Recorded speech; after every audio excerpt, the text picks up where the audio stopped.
Приветствую вас на канале Спокойной аналитики. С вами Борис Тизенгаузен. Итак, наивно было бы предполагать, что Виктор Орбан, который системно блокировал помощь Украине, который системно блокировал антироссийские санкции, вдруг резко поменял точку зрения и решил помочь Украине. Мало того, рванул просто в Украину для того, чтобы объявить, что в Венгрии может быть открыта школа для украинских беженцев. Ради этого он приехал. Плюс он знал прекрасно, что ему откажут в его предложении, его варианте мирного предложения, которое заключалось в том, что нужно для начала просто прекратить огонь. А дальше там как-то само собой пойдет. Ну, для чего реально приезжал Орбан в Украину? Какие цели преследовал и о чем это нам говорит в контексте войны России с Украиной? Итак, подпишитесь пока на этот канал, кстати, если вы здесь впервые, и давайте разберемся. Ну, во-первых, первое и главное условие, то есть это уже инсайт из Будапешта, что, в принципе, вот начальным толчком поездки Орбана в Украину стали те 11 пунктов, которые Венгрия просит Украину проработать и принять по ним соответствующие решения. Это 11 пунктов, напомню, которые касаются венгерского меньшинства в Закарпатье. Ну, в общем, там есть довольно сложные пункты.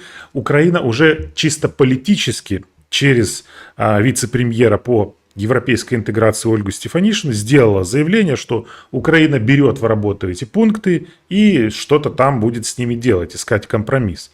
Так вот, то, что Украина начала прорабатывать эти пункты, уже говорит о том, что у Орбана как минимум ждет его очередной внутренний успех. Потому что борьба за угнетаемых венгров Закарпатья – это один из политических тезисов, на которых Орбан очень неплохо паразитирует уже у себя внутри, защищая. Ну и плюс там есть абсолютно понятные бонусы, дополнительный электорат и так далее. Но не будем углубляться. Так вот, вот уже у Орбана победа. То есть Украина работает с 11 пунктами. А Украина не может с ними не работать. Просто не может с ними не работать, потому что тогда у Орбана будет основание блокировать все последующие шаги на пути Украины в Европейский Союз. Он и так тут со скрипом каждый шаг через себя пропускает, что-то торгуется, что-то от Брюсселя требует постоянно. А вот, кстати, что ему нужно от Брюсселя? Об этом чуть дальше. Итак, прежде всего, визит нужен Орбану, чтобы вывести Венгрию из изоляции в Европейском Союзе. Реальное отношение Орбана к Украине абсолютно не поменялось. Я на 100% уверен, что то предложение, которое Орбан внес, давайте прекратим огонь, а там как-то с Россией о чем-то договоритесь, он на 200% знал, что ему будет отказано. Потому что накануне подобным предложением уже поступал отказ. Давайте вспомним попытки Макрона и его олимпийское перемирие. Отказ. Кстати, прекратить стрелять и начать разговаривать, этот пункт есть во всех условно пророссийских мирных планах. Он есть, понятное дело, в российском мирном плане, он есть в китайском, он был в африканском. И вот сейчас Орбан просто берет один пункт и говорит, давайте вы сначала так, а потом там ему, естественно, отказ. Он говорит, я попытался, я попробовал, вот я голубь мира, да я даже огромный голубь мира, лебедь мира я практически попытался, но Украина не захотела, я сделал все, что мог. Нужно будет школу, откроем, все, пока, привет, я уехал. Значит, итак, какие цели? Первая цель, значит, все цели, которые преследовал Орбан, они про него и про Венгрию. Я думаю, тут, наверное, всем понятно, что он не родил за Украину. И, кстати, здесь я хочу сказать такое отступление, что очень жаль, что сейчас Орбан от нас по другую сторону баррикад. Потому что Орбан Вот какие бы у него там решения не были, как бы он антиукраинский не был настроен, ну не антиукраинский, он там проорбанский, вот так скажем, не был настроен, и с Китаем поторговать, и у России дешевые энергоресурсы получить, и от Евросоюза денежку получить, и фонды разморозить. Вот каким бы он таким ни был, он очень и очень умный, хитрый и дальновидный политик. Это правда. И, к сожалению, по крайней мере, в данной точке времени Орбан находится не на одной стороне с нами. Плюс, естественно, у нас с ним общая граница, это наш сосед. Мне кажется, что в дальнейшем Украина может и должна проводить политику для того, чтобы, Орбан как минимум в одной орбите был с нами, потому что, еще раз подчеркну, да, методы его, конечно, оставляют желать лучшего, но такой враг, вот лучше такой нейтральный сосед, чем такой враг. Посмотрите, как ему удается. Врагам тоже нужно отдавать должное, и тоже нужно учитывать их заслуги. Иначе, недооценивая их, мы фактически в будущем просто-напросто проиграем. Так вот, Орбан, смотрите, что он один, Фицо иногда там тоже что-то говорит, но он один воюет в некоторых вопросах против всего Европейского Союза, против 26 остальных государств Европейского Союза, и делает это крайне удачно. Обратите внимание, Орбан постоянно на растяжку ставит вопросы по помощи Украине, по санкциям против России, выцыганивает для себя какие-то преференции, это он железобетонно делает всегда, не доводит до критической точки, когда уже будет наработан механизм обхода вето Венгрии. В общем, он очень умело балансирует. Смотрите, что делает. Он помчался в свой вояж по Европе, повстречался там с нужными для него, в его перспективе, политическими лидерами. В общем, хватит дифирамбов Орбану, но вы поняли, очень непростой и очень циничный, хитрый политик. Так вот, напомню просто историю взаимной любви Орбана к Украине. То есть регулярно выступает против финансовой помощи, об этом мы уже сказали. Помните, когда он покинул зал во время встречи лидеров ЕС, это было в декабре, чтобы не голосовать против решения об открытии переговоров о членстве в Евросоюзе. То есть он даже тут умудряется исхитриться. Потом там ходили слухи, что его то ли там Шольц попросил, то ли еще кто-то, то ли Макрон выйти. На самом деле это классика жанра. Не хочешь показать свое отношение, хочешь потом отчитаться, что, мол, тебя обманули. Вот Орбан эту историю, нас надули, да, путинская, он эту историю, как умело разыгрывает. Итак, правительство Орбана наложило вето на 7 юридических решений всего Евросоюза, которые 26 стран других поддержали, которые выделяют 6,6 миллиарда на поставки оружия в Украине. Приблокировал здесь, там чуть-чуть разрешил. Препятствовал началу официальных переговоров о вступлении Украины в ЕС. Знаем. Согласился только после вот этих 11 требований. Что за требования? Есть в предыдущих выпусках, если интересно. Там есть довольно гнусявые, конечно, требования, в том числе о представительстве, в том числе о признании Закарпатья традиционно венгерской территории, не путать с просто признанием своей территории. То есть он не посягает на территориальную целостность, он хочет, чтобы мы сначала признали традиционно, а там уже раз традиции есть, то давайте уже и язык, и двуязычие, и то, и представительство венгров в органах самоуправления. Очень хитро ведет. Он вообще эту проблему создал искусственно. Нет проблемы закарпатских венгров.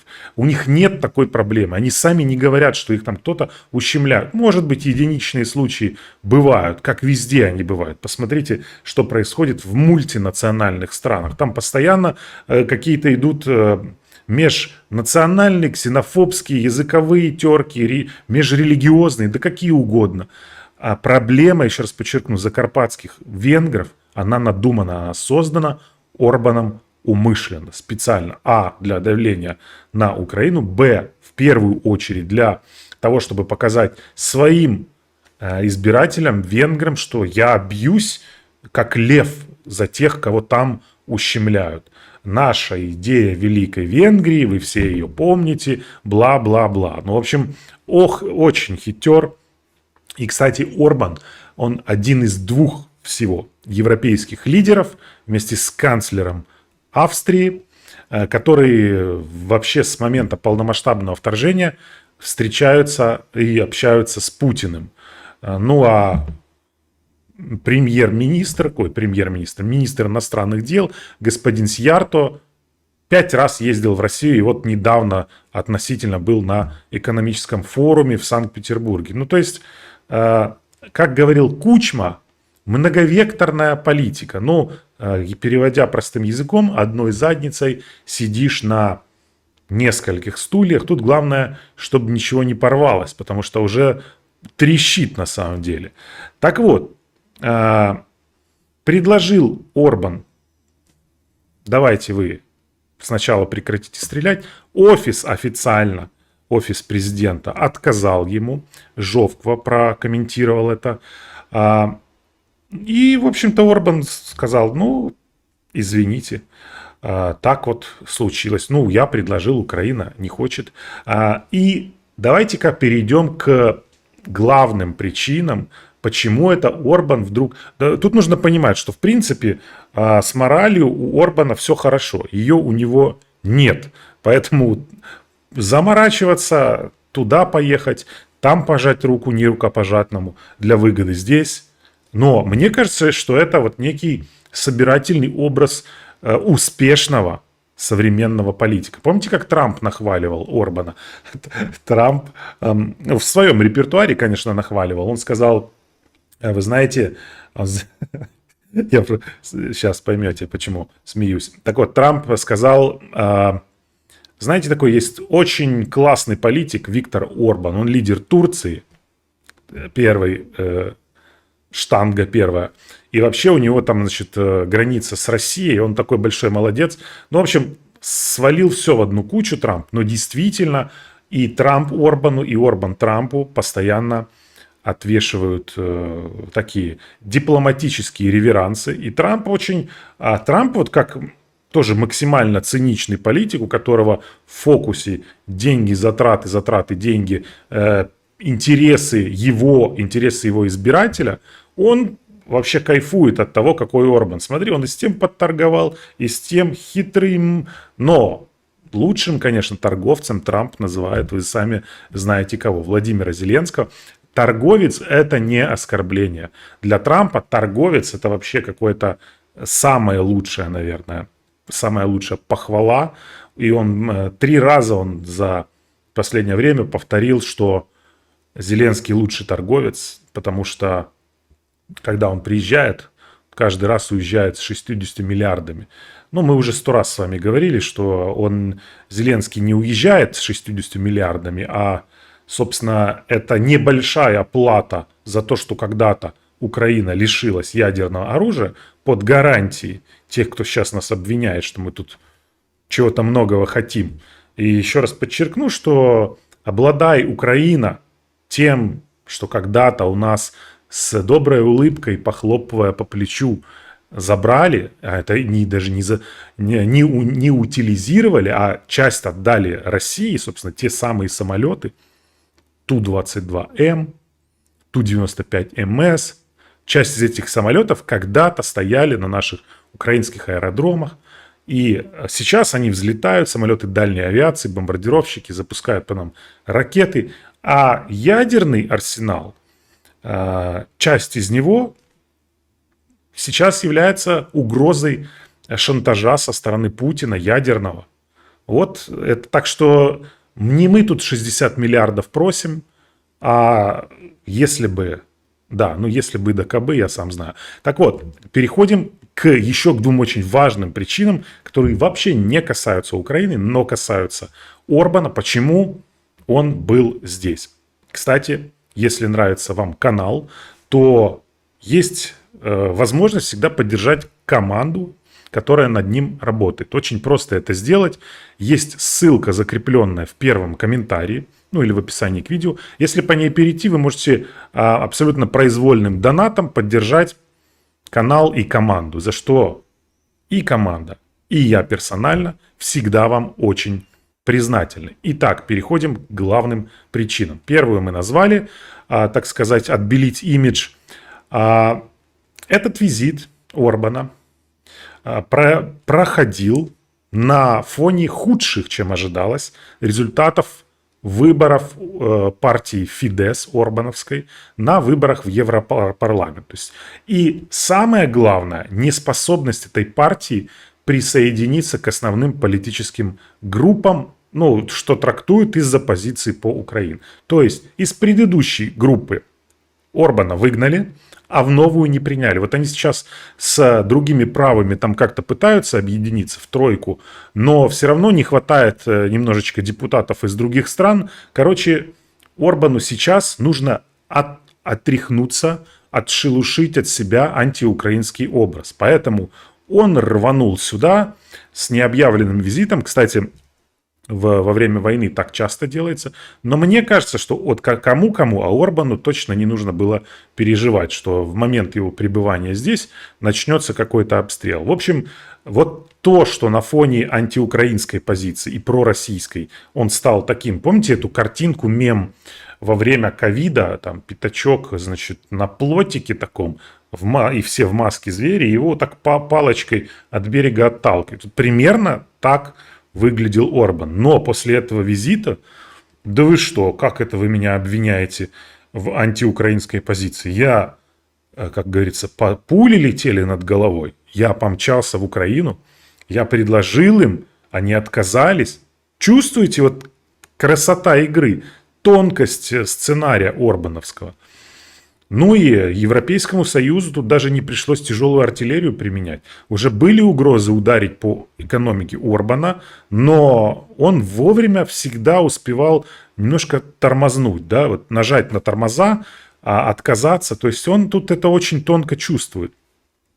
Еще одна главная причина, одна из главных, по крайней мере, это, она называется очень просто, 19 миллиардов евро. Замороженных денег, которые предназначены были для Венгрии, заблокированы они Европейским Союзом. Ну, в общем, как же вот сейчас с 1 числа началось председательство Венгрии в Европейском Союзе, то и вот эта поездка, это тоже нацелено на разморозку этих средств. Но они были заморожены, я напомню, по разным причинам, в большей степени из-за давление на свободу слова, реформы необходимые не проводил Орбан, оппозицию преследовал. Ну, короче, превращался в диктатора, и вот на его пути превращения, не до превращения в диктатора, он получил вот эти замороженные активы. Поэтому сейчас прекрасное время для Орбана эти денежки начать размораживать. Так что вот основные причины. И здесь нужно понимать, что идет дело, вот по разным оценкам, идет дело к каким-то переговорам через посредников, скорее всего, Украины и России. И тут нужно уже немножечко отпетлять. То есть Орбан смотрит чуть вперед. Поэтому ему оправдание для Путина, например, или там для Си Цзиньпина, с которым он ручкался на форуме «Один пояс, один путь», очень простой. Мы председательствуем сейчас. Мы не можем откровенно антиукраинскую политику вести. Вот мы будем делать некие бесполезные с точки зрения реализации, но проукраинские шаги, и будем выглядеть очень неплохо. Поэтому, да и для Путина тоже, я вам хочу сказать, история про бесконечную войну России, а это тоже миф, который россияне раскручивают. Я вот сегодня специально, мне попался такой интересный аналитический факт, к слову о том, как Путин может воевать бесконечно. Итак, Россия использовала снарядов в этой войне. В 2022 году 12 миллионов. В 2023 году 8 миллионов. В 2024 году с прогнозом до конца 4 миллиона. То есть поступательное сокращение 12, 8, 4. И 4 в этом году это с учетом северокорейских и прочих поставок и так далее, и так далее. Из них сама Россия произведет 2 миллиона снарядов. Ну, то есть нет ресурсов на полномасштабную войну у Путина. Есть ресурс на какие-то пугалки там, чуть в Сумскую область, чуть в Харьковскую, получить по башке в Харьковской области. Есть такое, но на полномасштабное контрнаступление, идем на Киев, идем на Харьков, идем там еще куда-то, ресурсов просто нет. Поэтому усиливается в большей степени информационная кампания. Ну а что касается Орбана, то простой вам факт, штрих точнее, когда Орбан был в Киеве, министр иностранных дел Венгрии, вел телефонные переговоры с главой МИД России Лавровым. Инициатором была венгерская сторона. Я думаю, что это тоже очень понятный, характерный политический ход. Пока Орбан там, делает заранее заявление, на которое получит отказ, мы тут с вами, знаете ли, проговорим важные вопросы. Ну, в общем, завершая про Орбана, классикой, да, бойтесь донайцев, дары приносящих. То есть это вот как раз про эту историю. Не обольщаемся все. Я думаю, вы прекрасно поняли и без меня, в чем была суть визита Орбана. Может, у вас свои версии есть? Напишите в комментариях. И насчет того, что там Трамп хвалил Орбана, вот тут по Трампу сегодня тоже вылетела, как говорится, птичка, черный, в этом случае, наверное, серый лебедь. Политико пишет, что Трамп может отказаться от расширения НАТО на восток ради сделки с Путиным. Ну и, в общем-то, там приводится программа Трампа, что он ведет уже переговоры с Путиным, какие территории останутся, условно говоря, оккупированы. Сейчас про статус их не идет речь. Они могут быть оккупированы, аннексированы, но точно не признаны, или под совместным контролем, или еще как-то там придумать, неважно. Но, в общем, какие-то территории, которые Путин после полномасштабного вторжения отгрыз, украл, утащил, выцарапал, используя право сильного, какие-то территории у Путина могут остаться согласно, еще раз подчеркну, версии Политико о том, что есть такой план у Трампа и что он ведет переговоры. Значит, всегда важно что? Ну, понятно, что это не первый какой-то план, были еще планы от советников Трампа, еще там какие-то планы. Вообще сейчас все новости про острые глобальные темы. Война в Украине, война Израиля с Хамасом, Израиля с Хизбаллой, еще там какие-то важные темы, связанные в контексте с Соединенными Штатами, особенно с кандидатами в президенты в Соединенных Штатах. Это в первую очередь нужно расценивать с точки зрения предвыборной, а не вкинул ли кто-то это и для чего. И во вторую очередь тоже с точки зрения предвыборной расценивать. Ну а дальше разбирать их.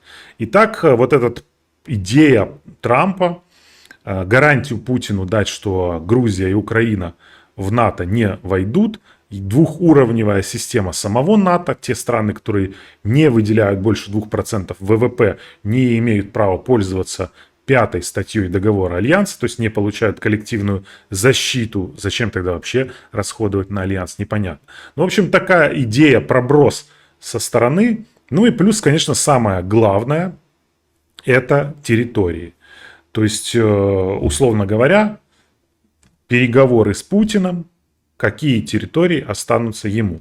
Уже Украина ответила, что ни на какие территориальные компромиссы не идем, идите вы там лесом и так далее. Но, я думаю, многие из вас обратили внимание, что риторика «идем на границ 91 года», она исчезла полностью, испарилась. Причем реально в СМИ и в коммуникациях официальных лиц. Только до границы, или там вот эти все кофейки в Крыму и так далее, это все исчезло. Исчезло по одной простой причине. Если мы говорим, Трамп, да ты тут какое имеешь право? Ну, понятно, что Трамп не имеет права распоряжаться территориями нашими, но Может ли теоретически уже президент Трамп сделать так, что мы начнем терять еще больше территорий? Конечно, может.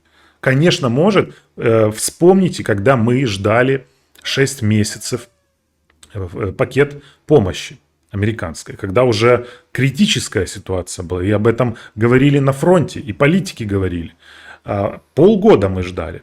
Так вот, а представьте себе, и это при том, что у Трампа было тогда очень серьезное влияние на республиканцев. А какое влияние на республиканцев будет у Трампа, когда он будет президентом? Мне кажется, несравнимо с тем, которое есть сейчас. Ну, сейчас там в статусе кандидата уже чуть побольше. Поэтому задерживать, затягивать, там чего-то засунуть в пакет границу, а демократы за границу не проголосуют. Это можно сделать очень легко. И Украина не получит. А где мы возьмем 60 миллиардов? Так необходимых нам денег на вооружение. Где мы их возьмем? Европа не компенсирует. Посмотрите, объедините договоры, которые мы подписали уже, где нам прогарантировали. Где-то есть цифры, где-то нет, на 10 лет. Там не соберется эта сумма. Там и близко ее нет. То есть, если сильно захотеть, можно сделать так, что Украина потеряет еще больше территорий. Я вот сейчас говорю просто как реалист. Поэтому Трамп может встречную, как говорится, кинуть встречный козырь демократам и сказать: секундочку, вы мне тут упрекаете, ну давайте предположим, что этот план реальный, хотя, еще раз подчеркну, это политико. Так вы же сами отдали Путину часть украинской территории. Точнее, при вашем попустительстве Путин забрал Крым, ну и Донбасс там всяким моторолами вот этими, которые сейчас где-то там по ямам рассованы, наполнил, Гиркиными и так далее. Так вы же просто взяли и отдали ему эту территорию, не вводя санкций. Или нет? Или я не прав? Может, вы помните, как Обама какой-нибудь Рамштайн собирал, или как Обама собирал экстренное совещание с лидерами стран европейских, других, о том, что как это так, в 21 веке взяли и просто забрали у Украины Крым. Какой-то фейковый референдум дебильный провели. Точно так же провели референдумы. Это вообще какой-то... Ну, то, что парадокс, когда ты проводишь референдум, например, в Запорожской области, где больше полобласти и Запорожье вообще не участвуют, но ты вписываешь потом к себе в Конституцию всю Запорожскую область, это никого вообще не волнует. Ну, в общем, это я про что? Про то, что действительно может быть такой план, действительно могут рассматриваться компромиссы. Тут вот Гордон недавно новые штрихи, у него там свои какие-то информаторы. По плану Гордона Колокольцев привез в Штаты другой план, то есть там со стороны России он заключается в том, что Украина полностью выходит из Донецкой и Луганской областей, а Россия полностью из Запорожской и Херсонской. А Крым выносится за скобки. Что там еще? Да, ограничения по армии, по технике, по всему. То есть ходит куча сейчас этих планов, где правда, где ложь, непонятно. Но, еще раз подчеркну, в официальной коммуникации сейчас нет тезиса до границ 91 года. Есть тезис «сохранить Украину». Как хотите, так его и понимаете. Естественно, нам бы очень хотелось, и мы все будем делать для этого, чтобы вернуть все наши территории. Абсолютно все, которые, ну, по праву международному Украине принадлежат. А это, естественно, все 4 области, оккупированные сейчас частично Путиным, и Крым. Когда нам это удастся сделать, это вопрос другой. Можем ли мы это сделать сейчас военным путем? Я думаю, вы прекрасно понимаете, что вот сейчас нам F-16, которые 1,5 года назад обещали быть первые, еще не прибыли. Поэтому, вот, будучи реалистами, смотрим. Да, хорошо, что Трамп уже сейчас думает, но, еще раз подчеркну, без Украины вопросы эти решаться не будут. Поэтому сегодня, может быть, не такие оптимистичные новости, как обычно, зато абсолютно реалистичные. Берегите себя, берегите своих близких. Спокойного нам всем дня. Ну и, конечно же, слава Украине.